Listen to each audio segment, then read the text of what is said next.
Gold changes. Men a story of the Wild West. The morning Elias Cobb found the gold, he was trying to save a mule. It was the kind of morning that makes a man forget his troubles. The Nevada sky pale and wide as a promise. The sagebrush still holding the night's chill. The silence so complete, you could hear your own heartbeat if you chose to listen. Elias did not choose to listen. He was too busy dragging old Bessie out of the creek bed where she had wedged herself between two boulders the previous evening. Too stubborn or too stupid to have moved in the night. Probably both. Bessie had always been both. "Easy now," Elias said, his voice gentle as a woman's hand on a fevered brow. "Easy, old girl." He was speaking to the mule, but he might as well have been speaking to himself. Elias Cobb was the sort of man who spoke gently to everything, to horses and hens and the occasional rattlesnake that wandered too close to the porch. The folks in Harlan's Crossing knew him this way. They called him Soft Elias, not unkindly, because there was nothing in the man that warranted cruelty. He was 43 years old, lean from labor, brown from sun, with hands that looked like they'd been carved from old saddle leather and eyes the color of creek water on a cloudy day. He had farmed a modest plot of land 3 miles east of town for 16 years, grown enough to live on and a little more to trade, asked nothing of nobody and gave what he could when somebody asked. He had never been rich. He had never much wanted to be. Bessie finally lurched free of the boulders with a sound like a cork pulling from a bottle, and Elias stumbled backward, his boot heel catching on something hard beneath the shallow water. He went down on one knee, cursing softly. He cursed softly, too, even his profanity measured and mild, and reached down to right himself. His fingers closed around the obstruction in the stream bed, and he pulled it loose from the silt, almost as an afterthought, the way a man picks up a stone he might throw at a crow later, and then forgets he's holding it. He looked at it. He looked at it for a long time. The thing in his hand was roughly the size of a potato, lumpy and irregular, and it caught the early morning light in a way that stones do not catch light. It caught it and held it and gave it back warm, gave it back the color of something that had no right to be sitting in a Nevada creek, waiting for a farmer's accidental hand. Elias Cobb had never seen a gold nugget before, but he recognized it the way a man recognizes his own face in a mirror, some deep and wordless, knowing that bypasses the mind entirely and speaks directly to the gut. He sat in the cold creek water for a full minute, the mule snorting and shifting beside him, and he turned the thing over and over in his palms. Then he looked up at the sky. Then he looked downstream.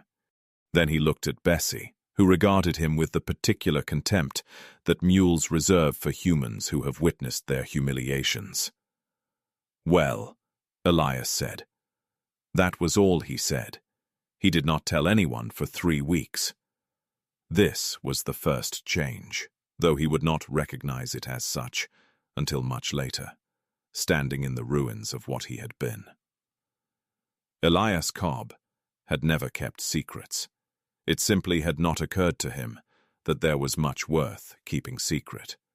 He talked to his neighbors openly about his crops, his worries, his small joys. When the Whitaker girl had needed medicine her family couldn't afford, he had paid for it without announcement and been mildly embarrassed when it came out anyway. He was a transparent man in a world that rewarded opacity, and he had managed, somehow, to survive this transparency intact. But now he kept a secret, and the keeping of it was like learning to breathe differently. He went back to the creek each morning before the sun was fully up, working quietly, methodically, with a pan he had bought off a catalog and studied at night by lamplight. He was not a foolish man. He understood that what he had found might be exceptional, an outlier, the geological equivalent of a lucky card, or it might be the surface of something deeper. He did not allow himself to hope too much. He simply worked and let the creek tell him what it knew. The creek was generous.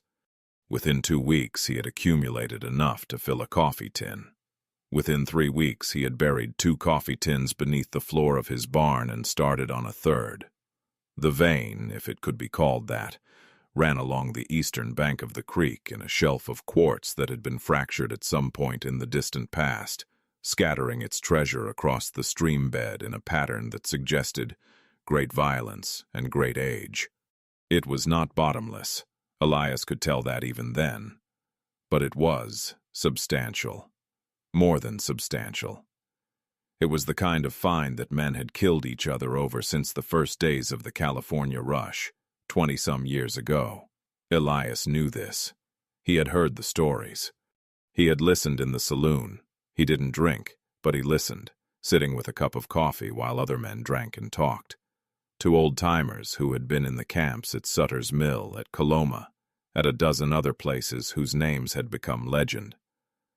He had heard what the gold did to men, how it made brothers into strangers, how it turned honest men into liars and liars into murderers.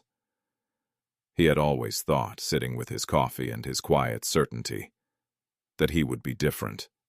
The first thing he did with the money, he had ridden to Carson City to assay and sell the first portion, using a name not his own, which was the second change he failed to notice, was pay off the lien on his farm.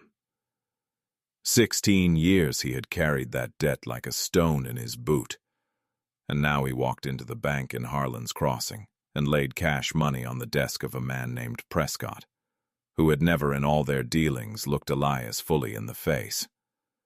Prescott looked at him fully now. He shook Elias's hand with both of his.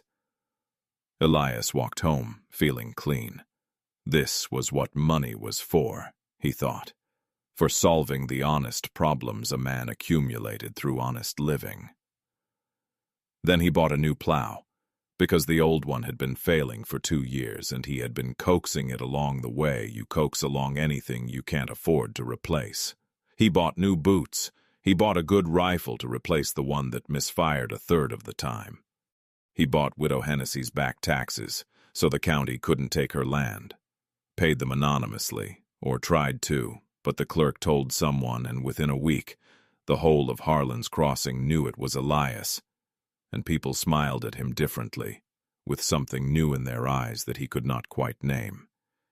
He told himself this was what money was for solving the problems of people who deserved better than what they'd gotten. He believed this for a while. The third change was subtler and arrived without announcement, the way the worst changes do. A man named Deke Tolliver moved to Harlan's Crossing that autumn, trailing 3 horses, a reputation for card playing, and a young wife who looked like she'd been crying for most of her adult life. Tolliver was the kind of man Elias had always instinctively avoided. Loud in the way of men who are afraid of silence, generous with his opinions and miserly with his decency, quick to find the weakness in a person, and quicker still to use it. Elias had always kept clear of such men. He had no talent for their games and no desire to acquire one. But Tolliver had business sense, Elias had to admit. The man had an eye for opportunity the way some people have an ear for music, a natural gift that didn't require virtue to function. He came to Elias one afternoon in early November, stood on the porch with his hat in his hands in a performance of humility that both of them understood was a performance, and laid out a proposal to buy the Garfield plot on the north side of town, a piece of land that everyone in Harlan's Crossing knew was going to become valuable when the railroad came through, which everyone in Harlan's Crossing knew was coming, just a matter of when. The old Elias would have said no. The old Elias would have said it kindly, with an apology for being unable to help, and offered Tolliver a cup of coffee for the road. The Elias who had buried 4 coffee tins under his barn floor said he would think about it.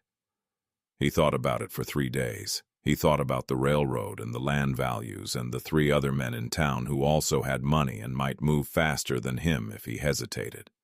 He thought, for the first time in his life, in terms of position, who was ahead, who was behind, how to ensure he was among the former. He gave Tolliver the money. The partnership was announced at the end of November. People in town seemed surprised, then unsurprised. Money explaining everything, apparently. And Elias found himself sitting across tables from men he had previously sat across bars from. The social geometry of Harlan's Crossing, rearranging itself around this new fact of his wealth, the way iron filings arranged themselves around a magnet. It was not unpleasant, he told himself. It was simply different. He stopped going to the creek after the first hard frost. Not because the gold was gone. He suspected there was still some left. But because he had enough, and because something in him was afraid of what continuing to dig might mean. He had enough. He would stop here.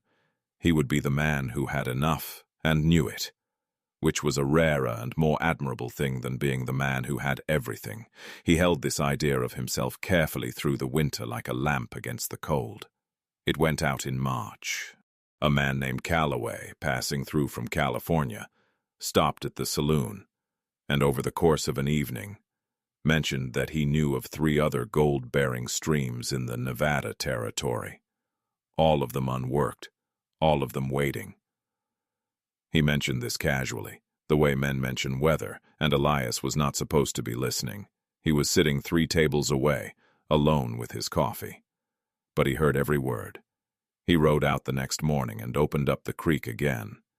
By May, he had stopped calling it a secret. He had registered a formal mining claim, which required his real name and his real intentions.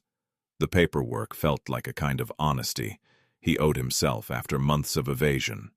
But it also meant that people knew. People knew. And this knowing changed things in ways he had not anticipated. 2 men came to him asking for work. He hired them, paid them fairly, watched them carefully.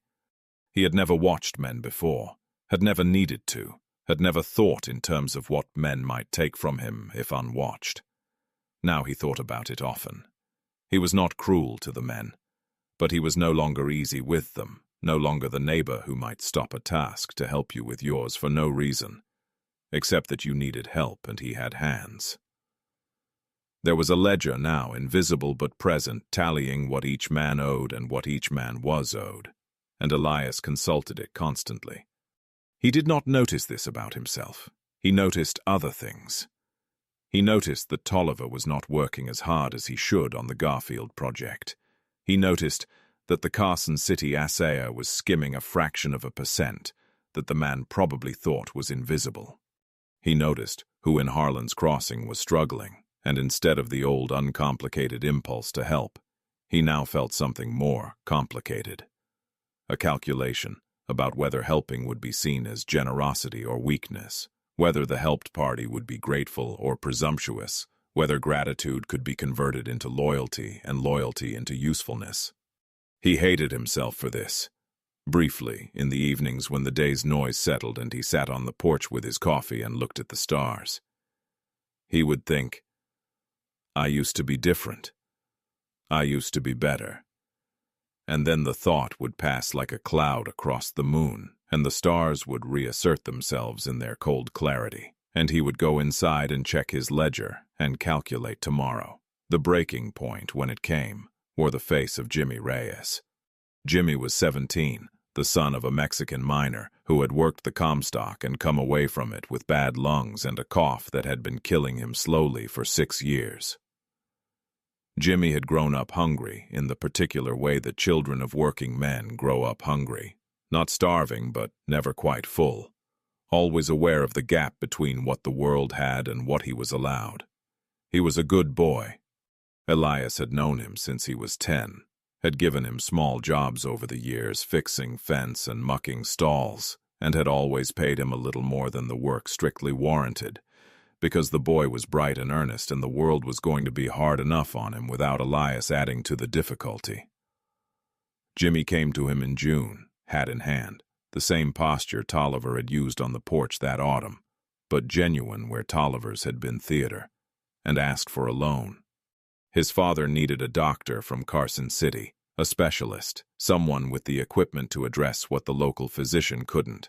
The cost was $40. Jimmy had 12 saved. He needed 28 more. $40. 4 months ago, Elias would not have thought twice. He would have pressed the 40 into Jimmy's hand and waved off the repayment talk. Instead, he heard himself asking about collateral. The word sat in the air between them, like something that had fallen and shattered on the floor. Jimmy blinked. He was 17 and he had no collateral, and they both knew it. And the asking was not a real question, but a kind of declaration. A statement about who Elias had decided to be. "I'll pay it back," Jimmy said. "I swear it, Mr. Cobb. My word." "I know you would," Elias said, and he did know it. Jimmy's word was worth more than most men's signatures. "But I've got a lot of money out right now, Jimmy. A man can't just—" He stopped. He heard himself. He heard the words coming out of his mouth, and he recognized them the way you recognize a face from a dream. Distorted, wrong, familiar. He had heard these words before. He had heard them from the mouths of men he had despised, sitting on the other side of desks and counters, explaining with great patience and no real regret why they couldn't help, why the arithmetic didn't work, why there were rules about these things, and the rules, you understand, protected everyone. He had been one of those men appealing for help. He had been Jimmy Reyes, standing with his hat and his word and his father's illness, and he had been told, with great patience and no real regret, that the arithmetic didn't work. He had told himself, watching that happen to others, that he would be different when his time came. Jimmy left without the money. He left with a handshake and some vague assurance that Elias would think about it, which was the polite language of refusal. And Jimmy was 17, but he was not stupid, and he understood. He walked off down the road, and Elias watched him go from the porch, and the shame came then, hot and sudden as a brand, and with it a clarity he had not had in months. He stood on his porch for a long time after Jimmy disappeared around the bend. He thought about the man he had been. He thought about Widow Hennessy's taxes, paid without hesitation, anonymously, because it was simply the right thing, and he had the means, and the means existed for this exact purpose.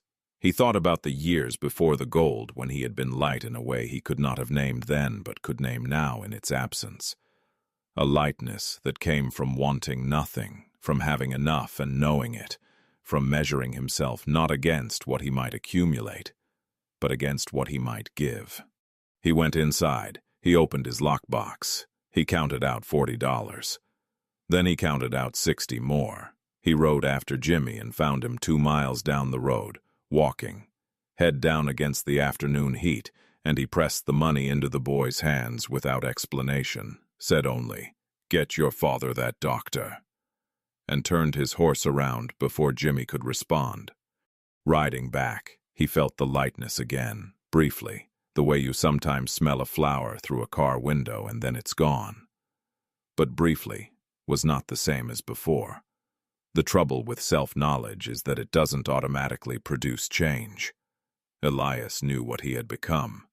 He could trace the arc of it now with depressing precision.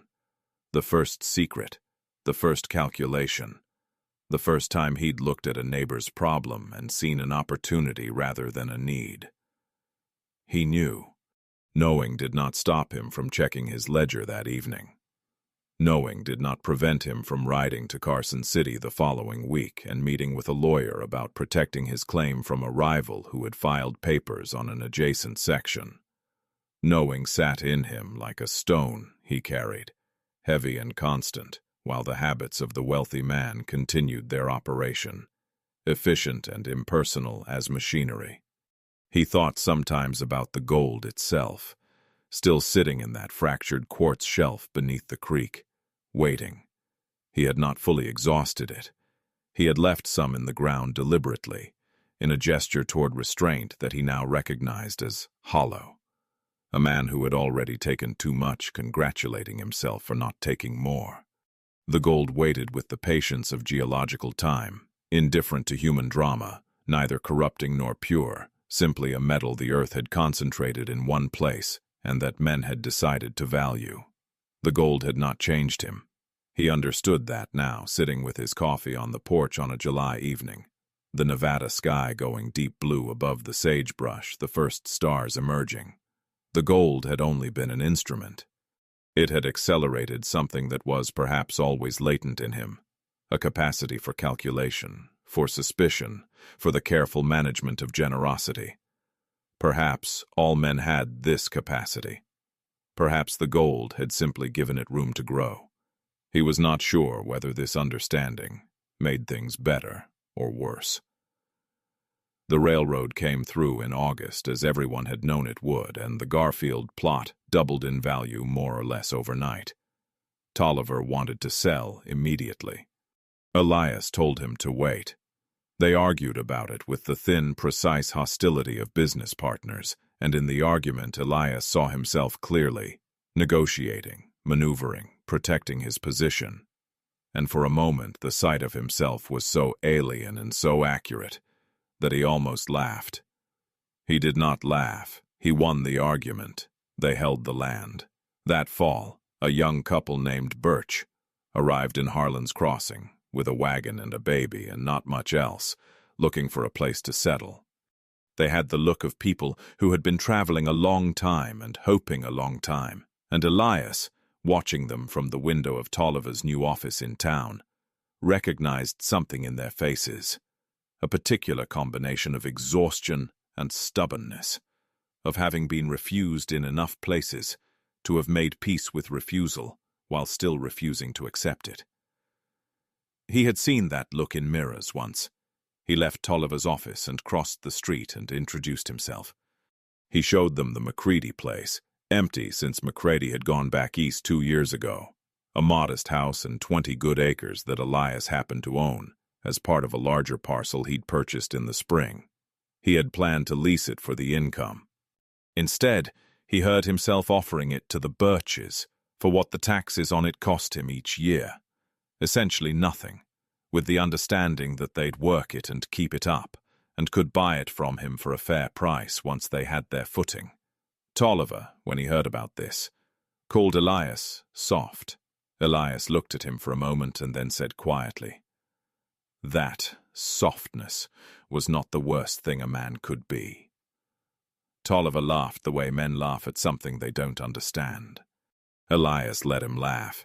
He thought about Jimmy Reyes's father, who had gotten the doctor and improved, slowly but genuinely, and Jimmy himself had come by 3 weeks after, to begin repaying the loan in small installments, and Elias had accepted the first payment and then written off the rest in his ledger with a single line, quietly, without telling the boy.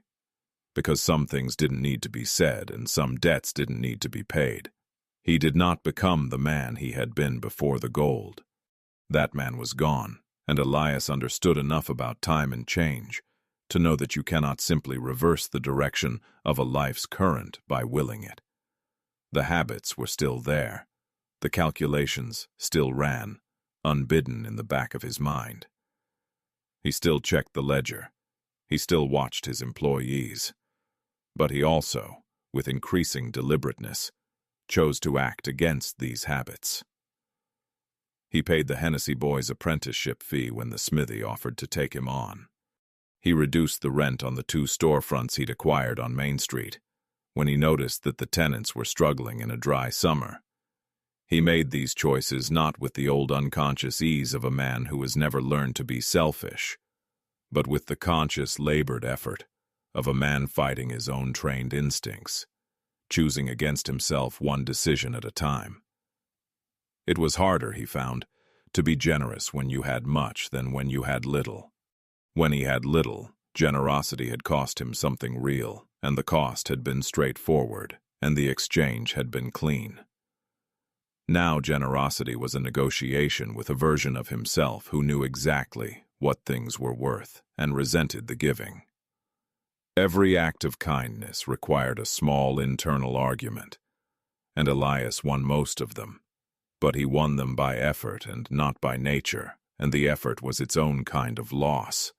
He thought about this sometimes at the creek, which he returned to occasionally not to mine, but to walk the banks, to remember the morning he had found the nugget, to try to locate in himself the man who had spent an hour dragging a stupid mule out of a stream bed because the mule needed help and he had hands and it was morning and the sky was wide and pale and there was nothing more complicated in the world than that. He couldn't always find that man, but he kept looking. In October, 2 years after the morning with the mule, Elias Cobb sat in the saloon with his coffee, still coffee, always coffee, and listened to a young man from back east talk about heading out to a new strike in the mountains, 200 miles north, where they were pulling silver out of the ground like it was growing there. The young man had bright eyes and light hands and a certainty about the future that Elias recognized as the certainty of someone who hadn't yet been educated by it. He was 22, maybe 23, talking fast and drinking slow, animated by the prospect of wealth, the way young men are animated by the prospect of love, as though the thing itself will be transforming, will make them more than they currently are, will solve the particular loneliness of being young and limited and full of wanting. Elias watched him for a while. Then he moved to the young man's table and sat down, and the young man looked at him with the polite wariness that the young show toward the middle-aged, waiting to see if this was going to be advice or conversation. "I found gold," Elias said simply, "about 2 years back." The young man leaned forward. "His name was Thomas," he said. "Tom. What was it like?" Elias thought about this. He thought about the morning with Bessie, and the cold creek water, and the thing that caught the light and held it warm. He thought about the coffee tins buried in the barn. He thought about Jimmy Reyes walking down the road without the money. He thought about the Birch family's baby, who he'd seen playing in the yard of the McCready place last week, fat-legged and loud, discovering the grass with the absolute attention of someone for whom everything is still new. "Yeah, it was something," he said at last. "Finding it was something. Like catching a glimpse of the world's machinery behind the curtain for a moment. The hidden part, the part that runs everything." Tom waited. "But the machinery doesn't run the way you think it does," Elias continued, turning his coffee cup in his hands. "You think it's going to run in your direction. You think finding it means something about you, means you were chosen, or you were smart, or you were good. It doesn't mean any of those things. It just means you were there." "And the money?" Tom asked. "What did you do with it?" "Some good things," Elias said. "More bad things. Some things I'm still figuring out." He paused. "It'll change you," he said. "That's the thing they don't tell you when they're talking about the strikes and the fortunes and all of it. They tell you it'll change your circumstances. They don't tell you it'll change you. And circumstances you can always change back. But yourself," he stopped, looked at his hands. "Yourself is harder." Tom was quiet for a moment. Then he said he appreciated the honesty. He said it in the way young men say things they haven't fully understood yet, filing it for later when understanding catches up with information. Elias nodded. He finished his coffee. He stood up and put on his hat and said good luck, and meant it, and walked out into the Nevada night. The air cold and clean and smelling of sage and distant rain, the stars overhead in their old indifferent arrangement, burning with something that looked like gold but was not gold, was only light. He walked home by himself. The dark was familiar, and the road was familiar, and the weight he carried was familiar. He was not the man he had been. He was not the man he feared becoming. He was something in between, still being negotiated, still in motion, and the motion itself, the choosing, the arguing with himself, the losing some and winning others, was perhaps the best he could honestly hope for. On the porch, he sat for a while with a last cup of coffee, cold now, looking at the dark shapes of his land in the moonlight. The land was still there. The stars were still there. Somewhere under the creek bed, the remaining gold was still there, waiting with its geological patience for whatever came next. Elias Cobb drank his cold coffee and let it wait. The next morning, Bessie got out of the fence again. Elias went after her, unhurried, speaking softly, the way he always had.